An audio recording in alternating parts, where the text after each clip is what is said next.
What's going on, everybody? It's been a long time, but I'm so glad to be back. Welcome into a new edition of the Cory Sanding Show. As you can see, we are finally in the studio, or the studio space, I should say, in my house that my new title was so generous to give me. But we're gonna get into that in just a second. What's been new? It took about a little bit longer than a month hiatus from the show, just getting everything set up for the long-term future of what I'm trying to build here with the Cory Sanding Show at sandingmedia.com, trying to get some partnerships landed in the local Knoxville community, just trying to reach out and trying to do some good things. But as you can see, we're in the studio. It's still being set up, as you can see.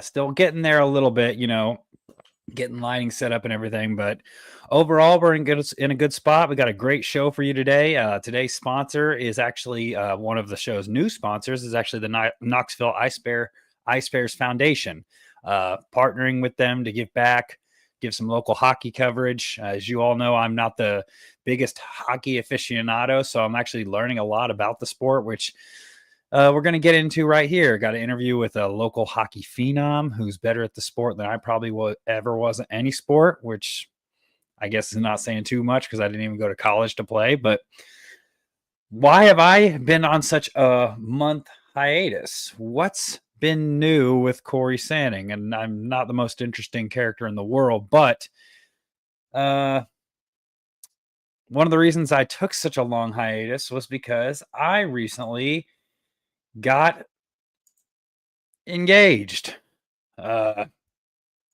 I am now officially off the market. I don't know why that went away so fast. I am now officially off the market for good. Proposed on July 3rd to my now fiance. I was trying not to give it away earlier, Savannah. She surprisingly said yes after having to deal with me for more than a year.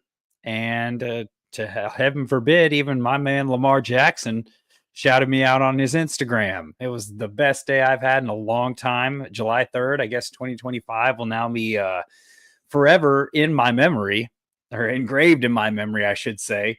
As you can see, we were right there at the spot that we actually shared our first kiss. We actually met there at the World's Fair Park in downtown Knoxville for the first time, and figured it would be. She had no idea it was coming. Funniest part was that I was able to ask her father clear away in California. She knew I was calling him. She just didn't know what for. I actually FaceTimed him, and it was actually a pretty funny story that I'll get into at a later, more detailed into at a later date. My brother, Cody, was actually there to film and take pictures. We're still going to get actual engagement photos made, but I kind of had to do a lot of setup on this at the last minute, but she had no idea it was coming. Asked her mom, asked her dad, and told her sister's husband. Nobody had any idea. So I guess I pulled it off pretty good. But for me, what does it feel like to be off the market? It's a relief. Today's dating world is it's a shit show, to be completely honest. And excuse my language, but it's not something that you particularly enjoy. Having to deal with Tinder, Bumble, Hinge, Facebook dating, the whole 9 yards. It's a cesspool. Are we dating the same guy? Are we dating the same girl? Those groups. It's a cesspool, and I don't have to worry about that anymore. And I've been so relieved. It's been such a great month. And now on to planning a wedding. We'll see how bad I am at that compared to how bad I've been at other things. But at least I've gotten this studio somewhat set up as we try to get some semblance of a nuance here. You see, I got my Ravens gear on to commemorate the kickoff of training camp.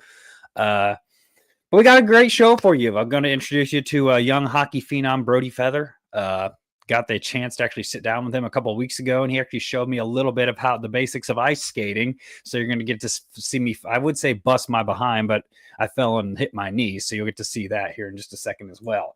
But that gets us to our first sponsor, which is the Knoxville Ice Bears Foundation, and the first piece of content that I was able to produce with them. And as I put in the description, introducing you to young hockey phenom Brody Feather. He probably will. I wonder if he's even going to agree that I say phenom, but I'm going to call him a phenom because compared to him, I'm Brian Scalabrine and he's Michael Jordan, or I guess I should show Wayne Gretzky. when it comes to hockey. I can't really name a scrub hockey player just because, like I said, I'm not the most familiar with the sport. But hopefully here in the next month or so or year, I'll become a hockey aficionado just like Ice Bears fans and like Preds fans 3.5 hours over in Nashville are. But was able to sit down with Brody. We're going to get into a few of our interview clips here in just a second. Going to roll SOT 1 and going to introduce you to, I believe he's 17-year-old Brody Feather. Actually just is playing hockey up in Buffalo right now. Heaven forbid, Buffalo does not like me. We actually discussed that a little bit while we were on the ice, but that was off camera. It was more of a candid conversation. But introducing to you all Brody, and here's a bit of our sit-down conversation. I ask you, Brody, is how did you get into hockey? Well, my dad's always been working for the Knoxville Ice Bears, and so always going to those games and watching those guys just give it 110% on the ice. I just got inspired and, always wanted to play the game. So you went there to actually watch the game. You didn't go there to actually watch the fights like some people do. Yeah, a little bit. The fights are pretty cool, that's it. Have you ever been in one? Last night. Last night? Yeah, I got my butt kicked. Oh, you played last night? Yeah. Are you playing some while you're in town? Yeah, a little bit. Yeah, it was here actually. Oh, it was here? Yeah. Was it like an exhibition game? No, it was just a pickup skate. It was fun. Okay, yeah. Gotcha. See, I love how honest he is. That's my favorite part. Is he's so honest, and he's so and I accused him of having some media training before this, but apparently he has not. But he's been around a semi-pro hockey team, and with his dad and everyone that's been involved in that organization, I think he had a little bit of an idea of what was coming. Gotcha. Yeah. Do a lot of your friends come down here from Buffalo, or is it just you? It's just me. Yeah. Okay, gotcha. Yeah. No, go ahead. How'd you end up in school up in Buffalo, man? So I went to the free agent camp for the Ice Bears, and the coach really liked about what I had to give for the game, and then he went told these two guys named Steph and Serge. They're advisors for this agency called PCI, and they got me in contact with Nichols, and one of my best friends plays there, and it's awesome. So what age did you pick up the game? Did you start actually training and practicing? Since I was like 3 or 4. Yeah. And that, I'm pausing it for a second. That is a genuine reaction from me. Seriously, he said 3 or 4. I was playing competitive. I didn't start playing competitive football till I was at least 5, 6, maybe 7, first grade. I don't even remember what age you are when you go into first grade. I'm getting so old, but that's impressive. And if you ask me, that's definitely phenom worthy. And whatever you say, Brody, I know if you are watching right now. Oh, and I just accidentally went back. You guys named Steph and Serge. They're advisors for this agency called PCI, and they got me in contact with Nichols, and one of my best friends plays there, and it's awesome. So what age did you pick up the game? Did you start actually training and practicing? Since I was like 3 or 4.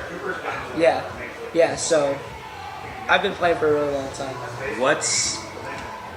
What keeps you motivated after playing for so many years?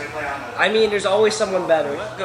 What's it like for a hockey player training in the off season? How are you still eating right? What do you focus on? Weight training, more agility and cardio? What's your main focus during an off season? So during the off season, it's mostly about just staying in shape, eating well, plyometrics. We do a lot of weight training over the off season, and just being ready to go right from the step in the off season. See, eating well, no one when I was playing football, regardless of how good they were, and I went to, in basketball included, I went to high school with Jordan Bowden, who played basketball at UT for 4 years and was a pretty damn good shooting guard. You know where we would go after football workouts? McDonald's. So for someone that was that age, nowadays, granted, we have a lot more information in regards to, nutrition, sports medicine, training, and whatnot. To take your diet seriously and actually put the effort in over the summer when most kids are just chilling, that's impressive to me. I didn't do it. No matter how much I tried to tell myself I was an athlete back then, I didn't do it. And here he is showing me a thing or two, and I'm 28 years old and try to pride myself on being in pretty decent shape. So, next, As you can see by the bottom line, Brody embarrasses Cory on the ice. I've actually been looking forward to this, and it actually was pretty fun to actually get to learn how to ice skate because I'd never ice skated before. This kid made me look. You're just going to get to see a little bit, just the tip of the iceberg, no pun intended, right here when we actually went out onto the ice. So check it out.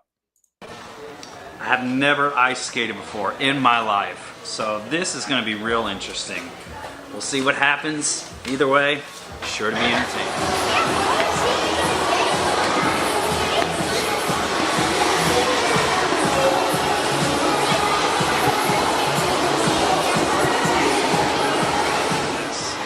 Everyone else around here, as you can see, is much better than I, but I've made it now. This is the 4th time around, and I've only fallen once. So if I ever try out my hand at comedy, I know I can start it on the ice. Am I right?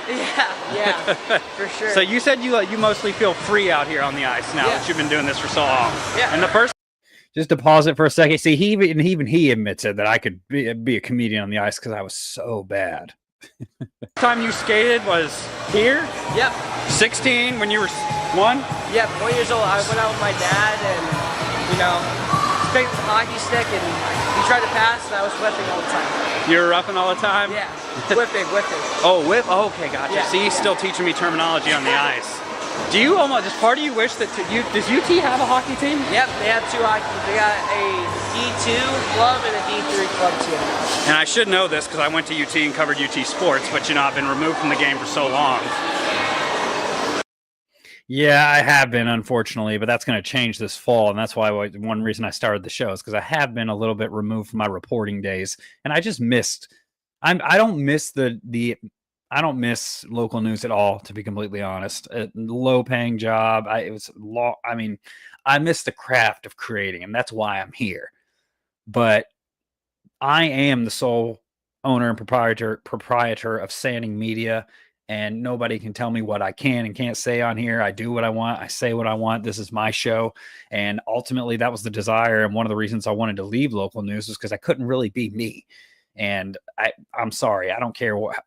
I'm not sacrificing myself that much for less than $40,000 a year. But that's a story for another day. So what's your favorite trick that you can do on the ice when you're just freestyle skating?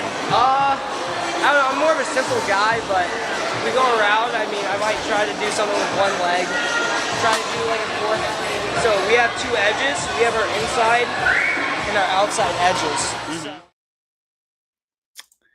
So it was a great time, and I'm actually looking forward to getting there to the ice chalet more and ice skating and getting a little bit better because it's a new challenge. And there's something if you're not improving at least 1%, 0.5% on something every day, then I honestly think you're honestly wasting your time. Well, not necessarily wasting your time, but kind of defeats the purpose of trying to get better every single day in life as something. And one of the things there's just some pictures that Brody's dad was generous enough to share with me, Dave Feather of the Ice Bears. Look at this kid.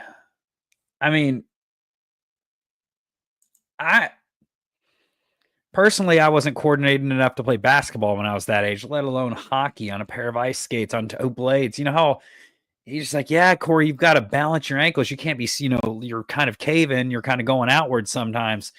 Man, he made it sound like it was so easy. And it's not when you first start. I think of myself as a pretty fairly in shape guy. Now I have kind of slacked this summer, and that's one reason this month off is now over with. But just look at this kid. I could never do this at this age, let alone at this age. So that's one thing that I thought was so impressive. And like I said, regardless of, he's a humble kid. If you want to follow him on his Instagram, please go do it at Brody Feather, BRODYFEATHER.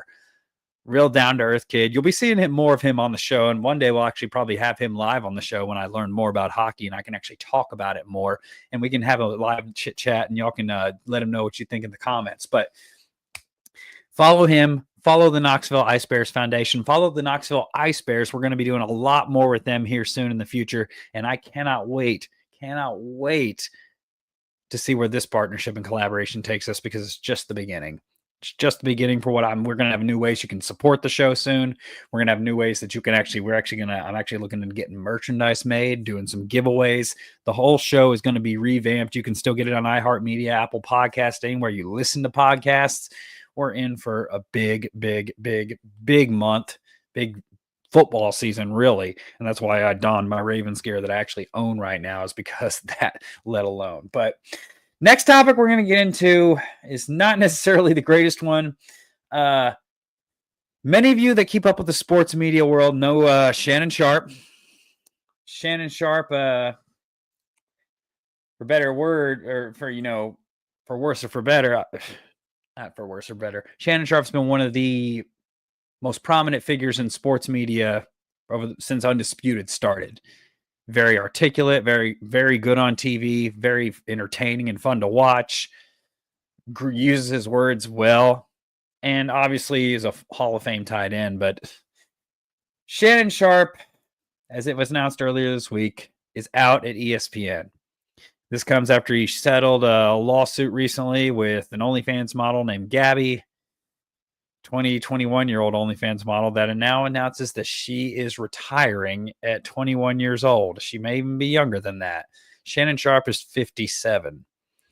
And this is the statement. I'm going to go ahead and share my screen here in just a second that Shannon released via his social media accounts. I can get this up here, actually.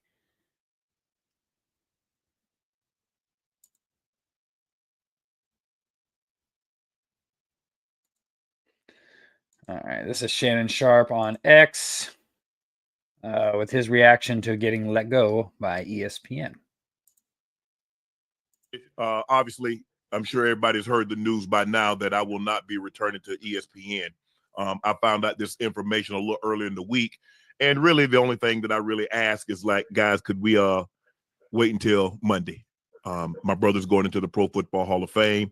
I really wanted to be about him, and I wanted to be about my family. I know this coming out will overshadow everything that he's worked his entire life for. And unfortunately, it didn't happen that way. And so as I told him, as I profusely apologized to him earlier today, he said, bro, stop apologizing. You don't have to apologize.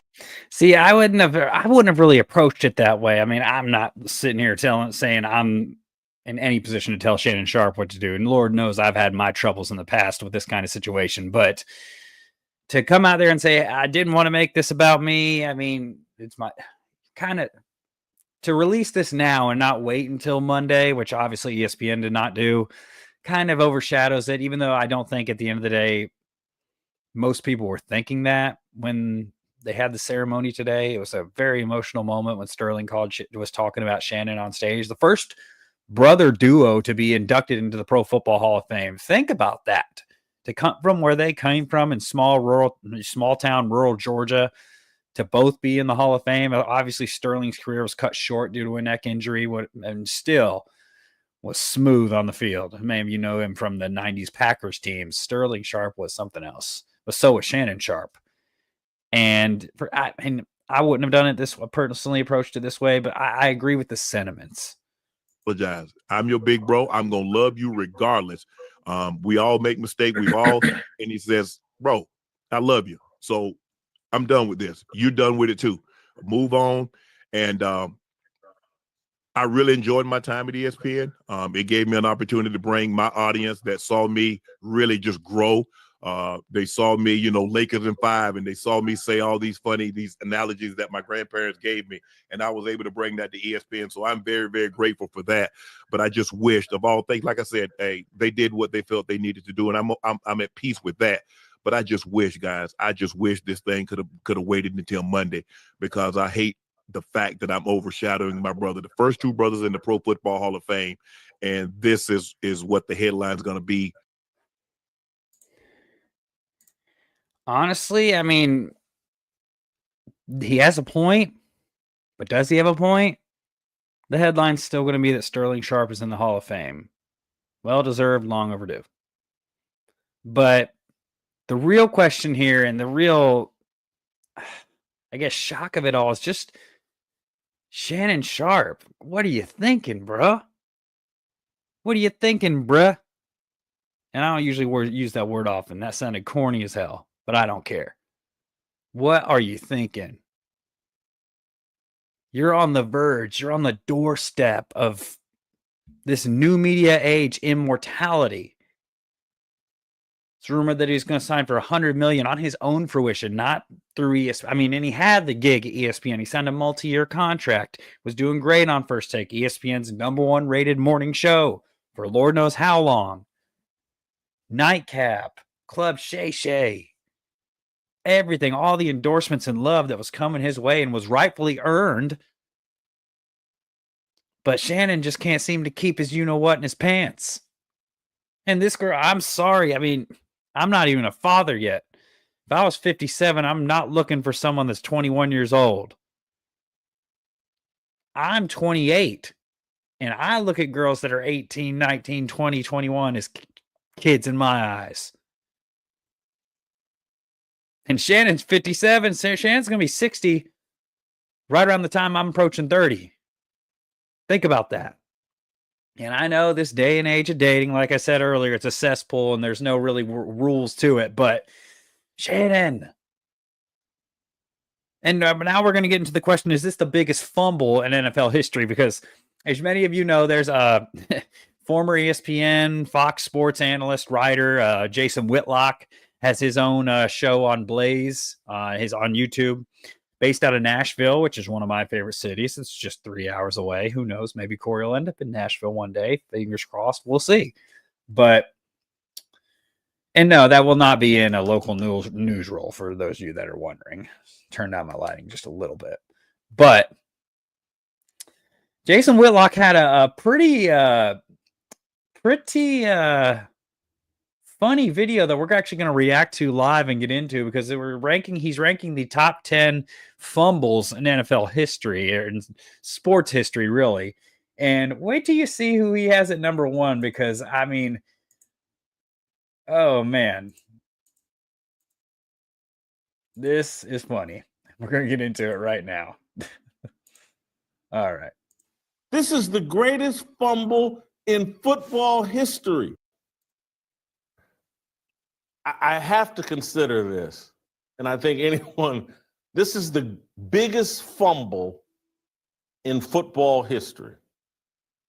I mean, what Shannon Sharpe has done here, he was on the brink of auctioning himself off for $100 million. And now he's out at ESPN. His sponsors have mostly abandoned him on Nightcap. His reputation has been thrown into the toilet all over a 19 or 20-year-old OnlyFans model and whatever she has of him on tape. This is incredible. And he ain't lying. If I was Shannon Sharpe and I knew it, if I was innocent, I'd fight it to the very end. That way, at least you could somewhat, maybe save your contract with ESPN, your contract with some of your sponsors, the $100 million that you were, on the doorstep of getting. Instead, you settled privately, and it's sure looking like it's because something was going to come out that you wouldn't have liked, but I digress. We haven't seen a fumble like this. Shannon Sharpe's at the goal line. He's inside the 5-yard line, about to cross the end zone and collect $100 million. He's just in Monopoly. He's got one of them cards that you pull that says advance to go, or, takes you all the way around the board and you hit the jackpot. $100 million. And instead of running that ball through the end zone and collecting that $100 million, a 20-year-old OnlyFans model has taken Shannon Sharpe down. What a fumble. His reputation's in the toilet. Advertisers are running away from him. ESPN, by firing him, has just further destroyed his reputation and made it harder for advertisers to support he and Ocho Cinco. He's allegedly had to cut this woman a $20+ million check to make her go away. Are you kidding me? This is the greatest fumble in football history. You're on the brink of collecting $100 million, and instead you're pledging or cutting a check to pay a 20-year-old, 21-year-old OnlyFans model enough money that she announces she's retiring in her 20s. What I say earlier. And that's a picture of her right there. I'll be completely honest, she ain't that impressive. She's not. And Shannon Sharp is... I agree with Whitlock here. Are you kidding me? Are you kidding me? I mean, how in the world could you possibly throw it all away for this? Oh, man. I digress again. Greatest fumble in football history. AFC Championship game. If you remember, some people get confused. The 1986 AFC Championship was John. All right. I'm going to pause it right here because this is the part we're reacting to, remember? This is the list. And we're just going to go down it and see. Number 10, Cam Newton's Super Bowl 50 fumble. We all remember that. Panthers trailing late in the game. I believe it was by 6. And Cam gets stripped of the ball by Von Miller. Doesn't dive on it for God knows whatever reason. Panthers go on to lose the Super Bowl, and Cam Newton was never the same after that. I'm surprised it's not higher. Number 9, Mark Sanchez, butt fumble, 2012. It speaks for itself. When you run into your own teammate's ass and you drop the football, I mean, there's nothing more embarrassing that could possibly happen. That play lives in infamy, and it will be shown on gag reels for sports highlights until the day that I'm in the ground, and even further after that. 8, Tony Romo, field goal drop, 2006. Now, that was obviously, when the Cowboys were, I believe, kicking an extra point or whatever it was. It was a chip. Yeah, it was an extra point to beat, to either tie the game or take the lead on the Seahawks. 2006. Actually, I believe the Seahawks went on to go to the Super Bowl that year, if I'm not mistaken. Romo drops a snap, tries to run it in, gets tackled short of the goal line, and that was the closest Tony Romo probably ever got, aside from did Dez catch it, which he did, to having a conference championship run or potential Super Bowl run in Dallas. Number 7, and I think this one should be higher on the list because I've been an outspoken proponent against this guy. O.J. Simpson and the bloody glove in 1994. Those of you who are not familiar with that, obviously the 1994 murders of Nicole Brown Simpson and Ron Goldman. O.J. Simpson in the trial of the century. Those of you who don't remember the evidence, one glove was found at the murder scene, at the crime scene, along with the bodies. And another was found on O.J.'s property behind the bungalows, Cato Kalin's bungalow specifically, by Detective Mark Furman. And that glove had the blood of O.J. Simpson, the blood of both victims on it, had hair and fibers that matched both victims, was dropped underneath an air-conditioned unit when O.J. jumped the fence trying to avoid being seen by the limo driver. I think that should be higher on the list, to be completely honest, but I mean, if we're going to sit here and talk about football, but, getting to the point of the matter is that O.J. dropped the glove, and, if he didn't, who knows if the trial of the century even happens or if it's even that compelling, besides, his blood was at the murder scene. So we'll get into that another day. We're going to number 6, Rashard Mendenhall, Super Bowl 45, Steelers, early fourth quarter, mid fourth quarter. We're coming back, making it a game against Aaron Rodgers in his lone Super Bowl appearance with the Green Bay Packers. Rashard Mendenhall drops the ball. Green Bay goes to win that game rather comfortably. Well, I mean, more comfortably than it would have been had Rashard Mendenhall held onto the ball. 5, Leon Lett, 1993 Super Bowl. Self-explanatory. I think we don't need to really remind a lot of Bills fans of the early 90s, but they let me know how they felt about me last time I was on the air. So we'll get into that come closer to opening Sunday night, Ravens at Bills. Number 4, Tom Brady tuck rule in 2001. Can't think of a more impactful non-fumble than that. Who knows if they ruled that a fumble rather than a tuck rule, and the Patriots keep the ball and Raiders don't go. Charles Woodson will never get over it, but who knows if we even know who Tom Brady is now. One of the most impactful sports plays ever, and the rest is history. Tom Brady's the greatest quarterback who ever lived. Number 3, Miracle at the Meadowlands, 1978, Herm Edwards. I mean, I wasn't even a thought in my parents' eye. My dad actually was 1978 was 7. My mom was 11, 12. So, but as Herm Edwards, the person who picked up the fumble, said, you play to win the game. And you can't probably talk to many football fans who, even if they didn't see the play live or haven't even watched a highlight of it on YouTube, that do not know what the Miracle of the Meadowlands is. So I can agree putting that in your top 3. And number 2, Cleveland fans, Ernest Biner, 1987 AFC Championship against the Denver Broncos. 38-31. Browns were driving in to tie the game potentially and perhaps force overtime. Who knows what would have happened? A lot of people know the 1986 AFC Championship game a year prior, which was the drive by John Elway and the Broncos against that same Browns. But Bernie Kosar, John Elway going back and forth, high-powered offenses. Maybe that would have been the year the Browns would have gotten over the hump.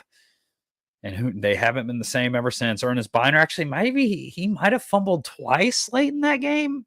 Correct me if I'm wrong, those of you in the comments in the chat. But there's a reason the drive, and the reason it's called the fumble. But as Jason Whitlock says, the number 1 fumble is Shannon Sharpe, because, man, I think Shannon will be fine. I don't have any inside knowledge on that whatsoever because I don't know Shannon. I don't really have those connections out there except for a very, very few amount. But, man, talk about being close to having it all and just letting it slip through your fingertips. I don't know. But with that being said, I know it's a short show tonight. I do appreciate those of you who did tune in for tuning in. Subscribe, like the video, comment to boost the algorithm. You can follow us, follow the show on X, on Instagram. Follow me on X, on Instagram, at Cory Sanning. And we're going to be back to being live every Monday, Wednesday, and Friday now. And obviously with football season coming, that'll change the schedule just a little bit because we'll actually have to have, we'll have live reactions on the weekend. So we'll be adding a few more, some content, announcing some new partnerships as well as the current ones. Follow the Knoxville Ice Bears Foundation. As my throat's getting terribly dry, but thank you for tuning in to another episode of the Cory Sanning Show. I'm Cory Sanning, and I'll see you all next time.